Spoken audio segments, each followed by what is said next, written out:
Hello, doctor Leelavathi பேசுறேன். Doctor, நான் சின்ன தம்பி பேசுறேன். நம்ம குழந்தைக்கு இருந்தாப்புல இருந்து கை காலெல்லாம் வெட்டி எடுத்தது. இப்ப பேச்சு முடிச்ச கிடையாது. ஆஹா, நான் உடனே புறப்பட்டு வரேன். Thank you doctor, thank you. சீதா, குழந்தைக்கு என்ன கொடுத்தீங்க, என்ன செஞ்சீங்க?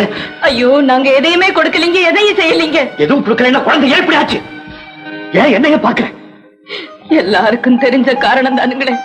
நான் தொட்டது துலங்காது, கைப்பட்டது வழங்காது. அப்படிப்பட்ட நான் தானே இந்த குழந்தைய தொடுறேன், தூக்குறேன், பால் கொடுக்கறேன், எல்லாமே செய்யறேன். துரதிருஷ்டக்காரியான என் மூச்சு பட்டதுனாலதான் குழந்தைக்கு இப்படி மூச்சு தொடருதோ என்னமோ.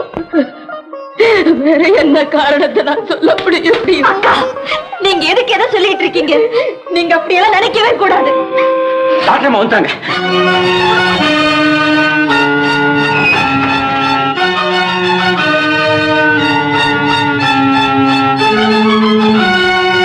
வாங்கம்மா, வாங்க. குழந்தைய பாருங்க.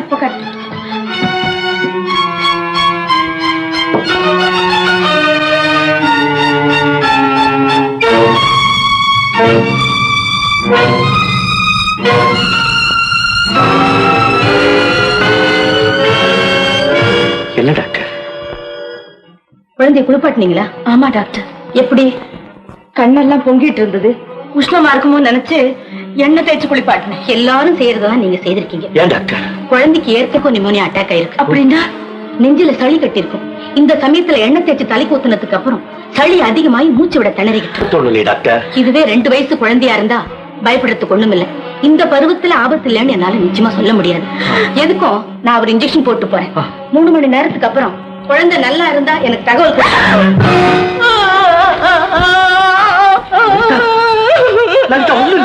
லலிதா. டாக்டர்மா, நீங்க எல்லாத்துக்கும் சாட்சி பூர்வமா இருந்திருக்கீங்க. இந்த குழந்தைக்கு ஏதாவது ஆச்சுன்னா நான் உயிரை வச்சிட்டு இருக்க மாட்டேன். நீங்க எப்படியாவது இந்த குழந்தைய காப்பாத்தினா. எந்த நேரத்துல எதை பேசுறேன்? போய் லலிதா சமாதானப்படுத்து.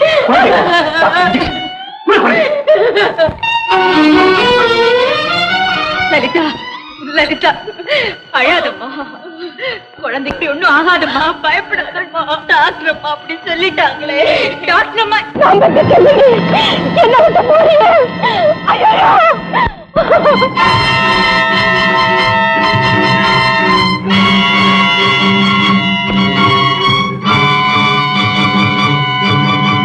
உத்தரபாட்டியமா இல்லாத கையில கொடுத்து சோற விட்டு சொல்றாளே.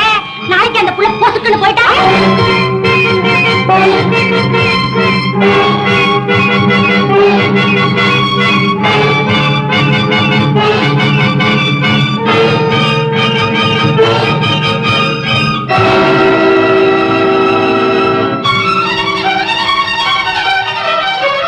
அத்தா, என் குழந்தை என்கிட்ட கொடுங்க.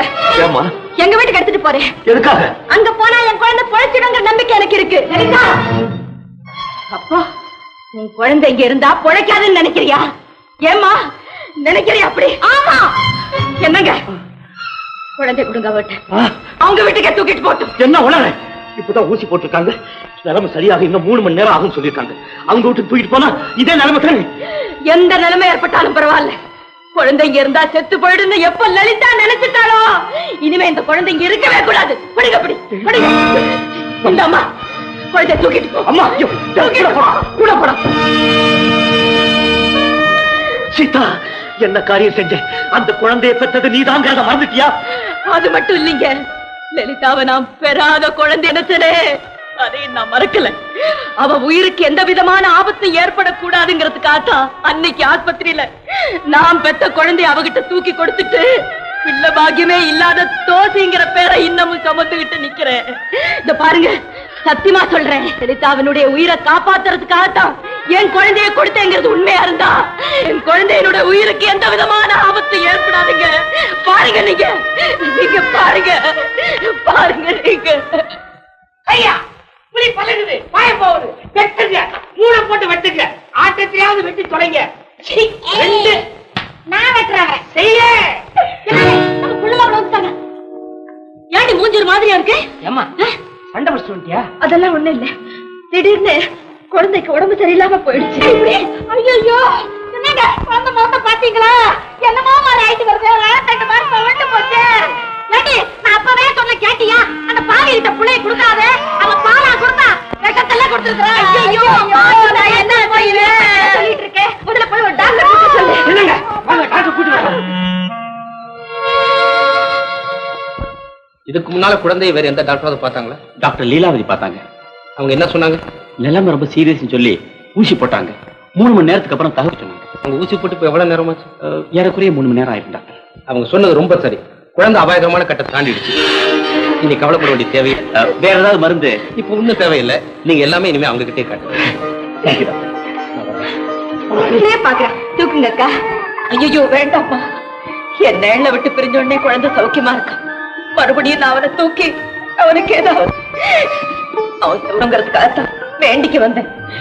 உன் குழந்தை நீயே சௌக்கியமா அக்கா. ஏன் திடீர்னு இப்பதானே வீட்டை விட்டு சந்தோஷமா புறப்பட்டு போனீங்க? அதுக்குள்ள என்ன நடந்துச்சு? முகமெல்லாம் வேர்த்து போயிருக்கு. நான் சொல்றபடி செய். வீட்டுல இருக்கிற நகை, நட்டு, வெள்ளி பாத்திரம், பித்தளை பாத்திரம், தட்டு முட்டு சகல சாமானை கொண்டுட்டு வந்து கூடத்துல வை. கொண்டாந்து வச்சிடுறேன். எதுக்காக?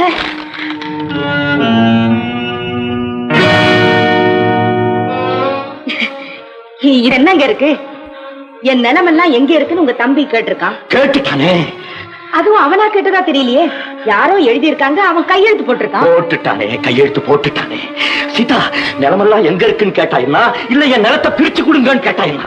அதுக்காக இப்பவே பிரிச்சு கொடுத்துட போறீங்களா? வேற வழி இல்லன்னா ஊர்ல எல்லாரும் என்ன சொல்லுவான்? சின்னவன் புள்ள குட்டிக்காரன் ஆயிட்டான், அவனுக்கு ஒண்ணுமே கொடுக்காம பெரியவன் எல்லாத்தையும் வாயில போட்டுக்க பாக்கான்னு சொல்லுவான். நான் பிரிச்சு கொடுக்க போறேன்னாக்க ஏதோ ரகசியமா அவனை கூப்பிட்டு இருந்தாப்பா வச்சுகள் கொடுக்க போறது இல்ல. ஊரு பெரிய மனுஷன் எல்லாத்தையும் கூப்பிட்டு அவங்களுக்கு முன்னால 2 பங்கா போட்டு சரி சமமா தான் கொடுக்க போறேன். சீதா, பாத்திரம் பண்றோம்னாக்க இப்ப நீ புடங்க பாரு. தண்ணி குடிக்கிற தமிழர் முதல் கொண்டு கொண்டாந்து வைக்கிறேன், தெரியுமில்ல? வைக்கிறேன். போ, இதெல்லாம் கையில வைக்கிறேன். சீக்கிரம் போகிறேன். மாரியம்மன் குங்குமம் வச்சுக்கோங்க. பெரியவர் உங்க எல்லாரையும் உடனே அங்க வர சொல்றாரு. ஆமா, அந்த லெட்டரை கொடுத்து வரவேற்பேன். எங்க அண்ணா ஏதாவது சொன்னாரா? நான் தப்பிச்சு வாழ பெரும்பாடா போச்சு. ஏங்க, நான் அப்பவே சொன்னேன், அண்ணன் தப்பிக்குள்ள என்ன இருந்தாலும் என்ன எதுன்னு நேரு கேட்டுக்கிறது, என்னத்துக்கு லெட்டர்னு சொன்னேன். அப்ப கேட்கல நீங்க எல்லாம். இப்ப பாருங்க. இல்ல என்னது? ஒண்ணு இல்ல. என் பங்கு நம்ம இருக்குன்னு கேட்டு இவங்க அண்ணனுக்கு எழுதியிருக்காரு. ஐயோ, இப்ப என்ன வந்துடுச்சு? எதுக்காக அப்படி ஒரு லெட்டர் எழுதுனீங்க? இவங்க தான் சொன்னாங்க. அவங்க சொன்னா உங்களுக்கு எங்க போச்சு புத்தி? அவங்க எழுதி கொண்டு வந்தாங்க, நான் கையெழுத்து தான் போட்டேன். ஏப்பா, நீங்க எல்லாருமா சேர்ந்து என்ன செஞ்சு வச்சிருக்கீங்க பாத்தீங்களா? இப்போ அது புரிஞ்சுக்கிட்டீங்களா? இந்த கூட்டத்தை உங்களை கிளறி விட்டுட்டு அவங்க ஒதுங்கிட்டாங்க. ஏங்க, உங்களுக்கு பெரியவர் மாதிரி தெரியாது. அந்த லெட்டரை பார்த்து அவர் என்ன பாடுபட்டுக்கிட்டு இருப்பாரு. பெரியவர் காத்துட்டு இருப்பார். போங்க போங்க, புறப்படுங்க. உங்க அண்ணன் தம்பி ஒத்துமைய அந்த மகமாய் தான் காப்பாத்தணும். புறப்படுங்க.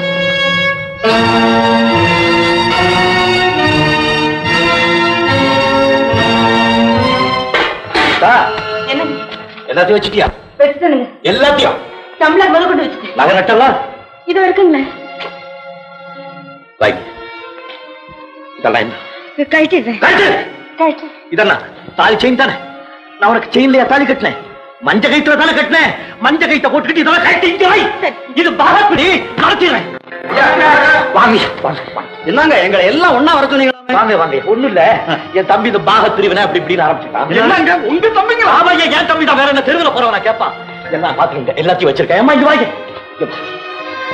பாருங்க, என் பொண்டாட்டி கழுத்துல வெறும் மஞ்ச கயிறு தான் இருக்கு, பாக்கி எல்லாத்தையும் கழட்டி வச்சுட்டேன். இது கொடுமைங்க. இது நாளைக்கு ஒரு பயம் ஒண்ணு சொல்லக்கூடாது. அதுக்காக தான் உங்ககிட்ட எல்லாம் காமிக்கிறேன். போய் உட்காருங்க. சரி, அதெல்லாம் இருக்கட்டும். இப்ப நான் கொஞ்சம் வெளியே போயிட்டு வரலாம். வாங்க, நீங்க சரியா இல்ல. நான் நல்லா தான் இருக்கேன். எனக்கு நான் கல்லு பிள்ளையார் மாதிரி இருக்கேன். போய் உட்காருங்க. தலைவரே, போங்க. உட்காருங்க போய். நான் சாம்சன் பேசிட்டேன். உட்காரு. உன் கடிதாசியை பார்த்த தம்பி ரொம்ப சந்தோஷம். நீ எழுதியிருந்த பிரகாரம் உன் நிலத்தை மட்டும் இல்ல, இந்த குடும்பத்துல என்னென்ன இருக்கோ எல்லாத்தையும் 2ஆ பிரிச்சு கொடுக்கறதா தீர்மானம் பண்ணிட்டேன். எதுவும் நான் கேட்கிறேன். உனக்கு முன்னால பிறந்தவன்டானா? உன் கடிதாசிக்கு என்ன அர்த்தம், யாரு சொல்லி நீ அதை எழுதிருக்கேங்கிறத அப்படியெல்லாம் அப்பா நான் ஒண்ணு சொல்லடா. என்ன சொல்றேன்? என்ன அடிக்கணும்டா. ஏன்னா சின்ன பிள்ளைல இருந்து என் பேச்ச கேட்டு நடக்கும்படியாவே உன்னை வளர்த்துட்டேன் பாரு. நீயா ஒரு விஷயத்தை யோசனை பண்ணி நீயே ஒரு காரியத்தை செய்யும்படியா வளர்த்திருந்தேன்னா இவ்வளவு தூரம் வந்திருக்காது. ஐயோ, பிரிவினை ஏதோ பிரிவினை தான் தடுக்க முடியாது. எல்லாம் முடிஞ்சு போச்சு. இல்லடா, வா ஐயா. இந்த குடும்பத்துல இருக்கிற எல்லா சொத்தையும் கூடுதல் குறைச்சல் இல்லாம 2 பங்கா பிரிச்சு வச்சிருக்கேன். இதுல எந்த பங்கு அவருக்கு தேவையோ எடுத்துட்டு போக சொல்லுங்க.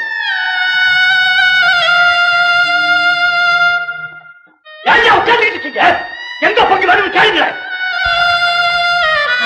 என்னங்க தலைவருடைய பேச்சு நடத்தி எனக்கு ஒண்ணுமே புரியலையே. எல்லாத்தையும் ரெண்டா பிரிச்சு வச்சிருக்கேன் அழுத்தம் திருத்தமா சொல்றாரு. எங்கெங்க ரெண்டா இருக்கு? எல்லாம் ஒன்னாதான் இருக்கு. ஆமாங்க, எல்லாம் ஒன்னாதான் இருக்கு. அவருக்கு இருக்கிற கோப வெறியில ஒண்ணு ரெண்டா தெரியாமல் இருக்கு. வெறியாவது மண்ணாவது மனுஷன் நெருப்பா இருக்காங்க, கிட்ட நெருங்க முடியல. ஒண்ணு செய்யுங்களேன், அவர் சம்சாரத்தை பேசி பாருங்களேன். ஐடியா.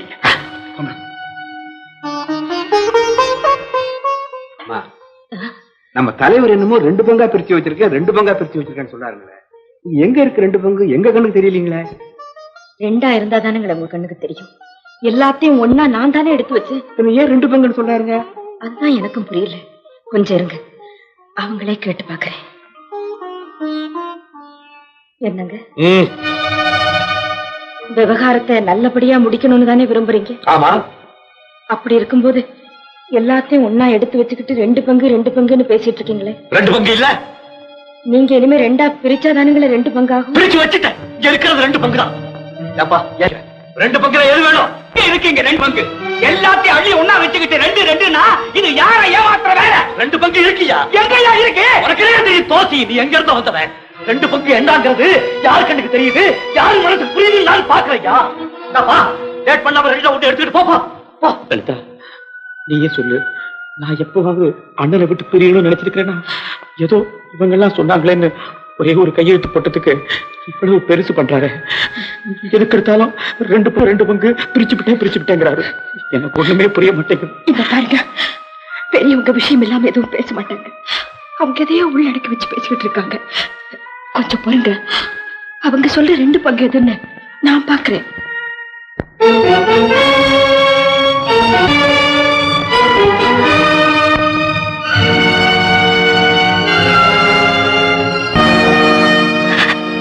என்னங்க, உங்க அண்ணன் சொல்றது உண்மைதாங்க.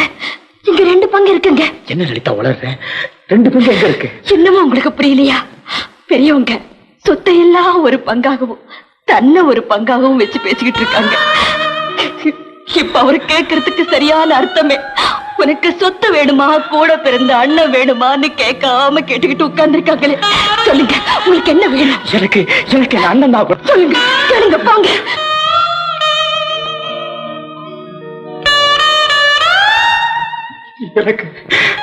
எனக்கு இந்த பங்கு தான் வரும். சொத்து வேணாம், சுகம் வேணாம்.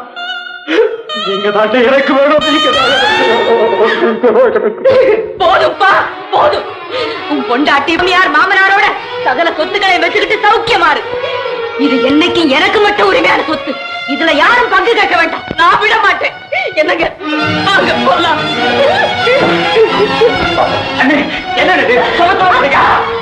என்ன அனாதையா விட்டுட்டு போறீங்களா அக்கா? இல்லம்மா, கண்ணறிஞ்ச கனவோட நான் விட்டுட்டு போறோம். உங்க பாட்டன் சொத்தை விட்டுட்டு போங்க. சொத்தையே என்கிட்ட விட்டுட்டு போறீங்க லலிதா? ஆமா அத்தா, அக்கா 10 மாதம் சுமந்து பெற்றாலே இந்த சொத்தையே என்கிட்ட விட்டுட்டு போறீங்க. தெரியும்க்கா, எனக்கு ஆஸ்பத்திரியிலே தெரியும். இது நான் பெற்ற குழந்தை இல்ல, நீங்க பெற்ற குழந்தைதான். உனக்கு தெரியுமா? தெரியும். இது உங்க அக்கா குழந்தைன்னு உனக்கு தெரியுமா? தெரியும். தெரிஞ்சிருந்துமா அந்த தாய் கதற குழந்தை எடுத்துட்டு வீட்டுக்கு போனேன்? அங்கதான் நீங்க என்ன புரிஞ்சுக்கணும். நான் ஏன் குழந்தை எடுத்துட்டு போனேன்? அக்காவுக்கு குழந்தை ராசி இல்ல, அவ பார்வப்பட்டா நிலைக்காது, பால் கொடுத்தா பிழைக்காதுன்னு எங்க அம்மா மட்டும் இல்ல, ஊரே சொல்லிட்டு இருந்தது. அந்த சமயத்துல குழந்தையோட உயிருக்கு 3 மணி நேரம் தானே டாக்டர் அம்மா கடுவு வச்சுட்டு போயிட்டாங்க. அந்த கடுவுக்குள்ள குழந்தை இறந்துட்டா, அதுவும் அக்கா மடியில இறந்துட்டா, ஊர் சொல்ற பழி அக்காவுக்கு நிலைச்சிடுமேன்னு பயந்து போற குழந்தை என் மடியில போகட்டும், அந்த அசம்பாவிதம் எங்க வீட்டுல நடக்கட்டும், வர்ற பழி எனக்கு வந்து சேரட்டுன்னு தான் நான் குழந்தை எடுத்துட்டு போனேன். தப்பா சொல்லுங்க, தப்பா?